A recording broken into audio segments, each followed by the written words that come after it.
Hey everyone, and welcome back to the news. It's a pretty big episode. Phil Spencer has said that he can make, well, Elder Scrolls 6 or whatever, an exclusive if he wants on Xbox, so that's pretty big.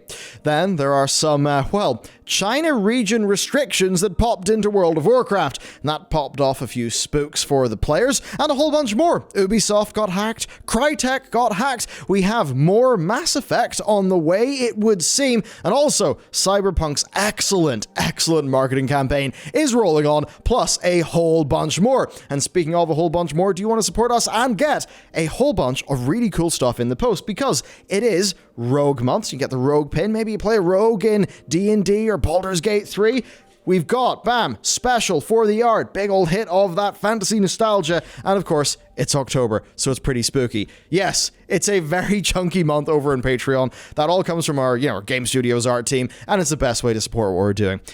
Truly, it does help. I mean, recently, 2 full jobs now supported here because of your support. Incredible. So, thank you very much. With that said, let's get into the news. Well, let's not bury the lead. Let's get into the big drama. So, future Bethesda games could be Microsoft exclusives. Now, we all knew this was literally the case, but we've now heard a little bit more from the horse's mouth. That, of course, the horse now is Phil Spencer, the head honcho of Xbox. And he pretty much said it in a recent interview. So he was asked by Stephen Totilo of Kotaku if it was possible for Microsoft to recoup their $7.5 billion investment in Bethesda if they didn't create the content and put it onto the PS5, right? So could they not put it on the PS5 and still recoup their money? Phil said yes. Then it seems like he kind of paused for a bit and then spoke more. He said that it's not about denying games for people or platforms, it's still about getting games to people, but, well, I'll just let his own words do the talking here, and here they are. Where people are going to be playing and the number of devices that we had, and we have xCloud and PC and Game Pass and our console base, I don't have to go ship those games on any other platform other than the platforms that we support in order to kind of make the deal work for us, whatever that means. That I didn't say whatever that means. Phil Spencer said that. Yes, that was a messy statement in an interview, but it essentially does read that, yeah, they think they will be financially just fine if they don't release those things on the PS5. And, their customer base is so bloody big in Xbox, right, that it spans streaming and consoles and PC that I think they almost see that as a way of, it's not really denying it from other people because Microsoft will basically be almost everywhere. I think that's kind of his vibe. I mean, he pretty much said it, right? Like, if I just read it again, I don't need to ship those games on any other platform other than the platforms we support in order to make, to kind of make the deal work. That's what he said. Yeah, he can do it if he wants. And here's what I would imagine, right? I think this is their ace up their sleeve.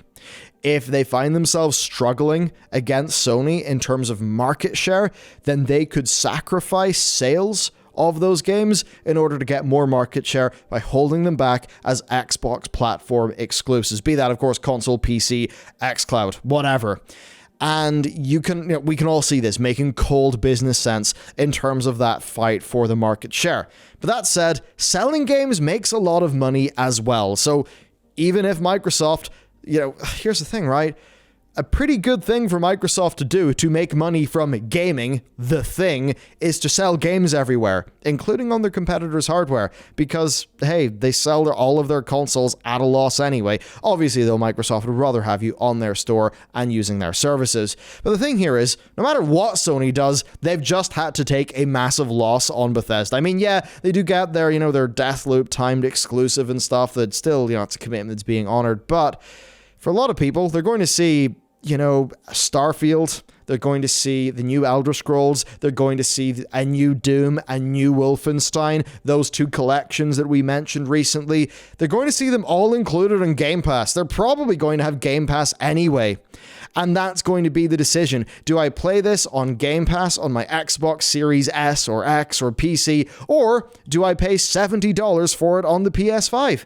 And to a whole bunch of people, yeah, it's going to make sense to do it on, Team Green. That's, I think, how it's just going to be. And, I mean, if you think about those 2 collections as well, we've already seen a bit of that going on. And if you're not aware of that, there's basically a Wolfenstein collection and an Arcane collection the two collections exist. They are getting multi-platform releases in the current gen, but on the next gen, if you're on PS5, you'll be able to run the PS4 ones in backwards compatibility, I think, but the actual next-gen editions are unique to the Xbox platform. So we're already seeing them start to make moves based on that Bethesda acquisition. Okay, next up, we've got moves in the land of stonks that really did see Wall Street bets go a little bit loopy. So, GameStop recently announced a multi-year strategic partnership with Microsoft. Yeah, that's an interesting one. And it actually does look to be pretty lucrative. I mean, basically for GameStop, they're going to earn revenue on any digital content purchased on a Xbox Series X or S.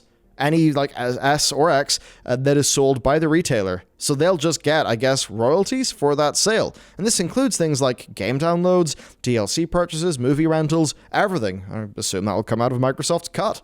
Pretty wild. Now, in return, we don't exactly know, but presumably, GameStop will be a bit more enthusiastic when it comes to promoting the Xbox Series X and S. I would say particularly the discless S, because GameStop will very much want that follow-up revenue on the all-digital console. And that also does make sense, because Phil Spencer recently said in the same interview that we just covered that the Series S is essentially their big, long-term play to expand the market. And really, in the very long term, they think the S is going to be doing a lot of the heavy lifting, not the X, which will be more for the early adopters and the hardcore people. Now, actual details on the deal are pretty scarce at this point, so we just don't really know, right? But either way, GameStop stock climbed up about 25% and is trending upwards. As always though, yes, game retail is a hellscape. You can't really trust the sales reps. It's not their fault, because they've got stuff like this and the push for pre-owned that mean that when you go in, you're not really getting impartial advice. Okay, let's move on. The long-rumored but still very much unannounced Mass Effect Trilogy remaster may have actually gotten a little bit more real, because it has been rated by the Game Rating and Administration Committee of Korea. Now, the rating is listed for the PS4, the Xbox One, the Switch, and PC. Now, this is a game that's been rumored for ages. I mean, it was listed by a Portuguese retailer last month, which I guess just all these things, they lend a bit more credence. Now, suggestions have been there that the collection has been delayed because of technical reasons with the first game, which would make sense, I imagine. If there was to be jank, it probably would be found in the first game, because as much as I love it, it is pretty janky. Now, when we think about the dates, N7 Day, the yearly Mass Effect celebration that BioWare do, is right around the corner. So, could we finally hear something official? I would say highly likely, actually. And this could be seen as a way to rekindle interest in the intellectual property that is Mass Effect in a way that is not rooted to Mass Effect Andromeda. And if that is the case, then yes, if there's going to be a Mass Effect 4 or something like that, I'd absolutely be down for that, especially if this is a BioWare that has maybe got the opportunity to learn the lessons from Respawn Entertainment, who of course are another division, another studio of Electronic Arts. Next up, it's time for the hacks, because a ransomware gang leaked data that it reportedly obtained from Ubisoft and Crytek's internal networks. Now, this group actually claims to have obtained source code to a Watch Dogs title, later actually boasting that it is indeed the upcoming Watch Dogs Legion. It's not really good for Ubisoft, is it? Now, there's also stuff going on where there's resources for Warface and Arena of Fate. That, of course, is on the Crytek side of things. Now, data was outright stolen from Ubisoft, but Crytek's files were encrypted, so there's that going on.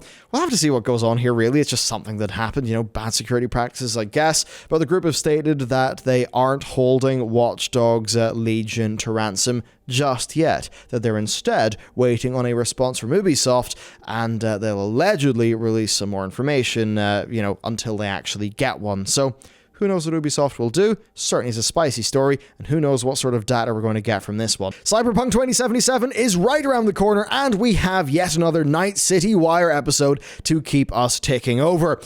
What a great series of videos. I mean, it's such a good way to drum up hype and get people invested. Now, this most recent episode is focused on vehicles, so yep, the sound engineering seems pretty cool. I love seeing behind the scenes. I also really love the look at fashion. Something we've been doing in one of our game projects recently is working out uniforms and fashion, and yeah, it's just fun to see how other studios go through things like this.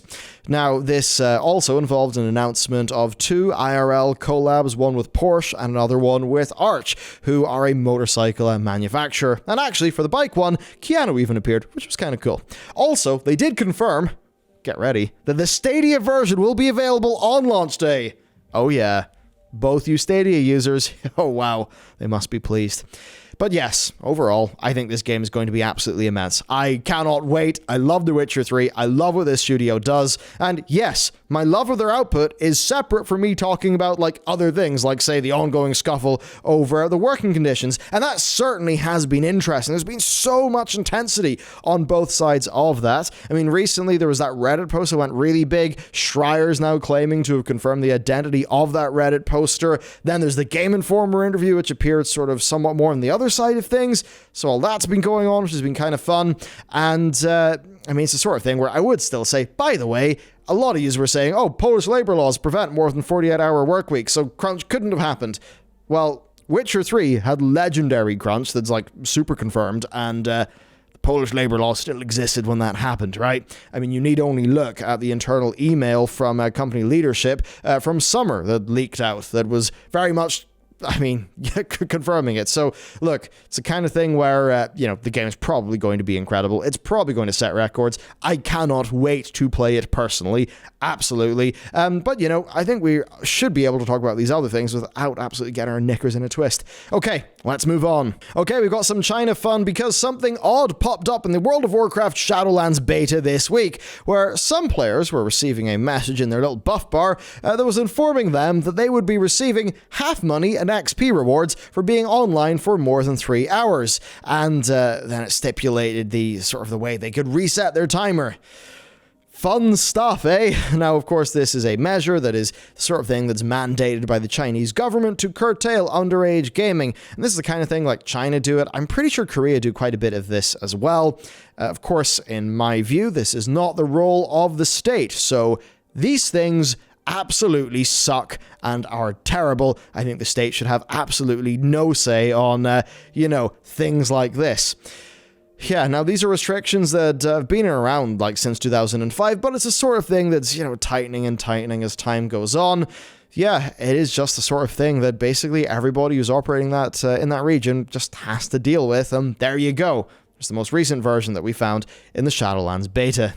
The next up, an interesting bit from Sega, where their 60th anniversary is happening, and to celebrate that, they're giving away a few fun retro-inspired mini-games. Now, one title is a 16-bit mashup of Streets of Rage and Yakuza, so that's pretty cool. There's also Endless Zone and Armor of Heroes, and then rounding out the 4 is Golden Axed. Now, this is a sort of a fun one. It's actually the one that's the most interesting to me, because basically, it's a proof of concept for a canned project from around a decade ago, whenever Sega were planning a whole bunch of 2.5D remakes. Now, these are only available from October 17th to 19th, and you can get your Nights into Dreams for free if you register your Steam account through Sega's Celebration website.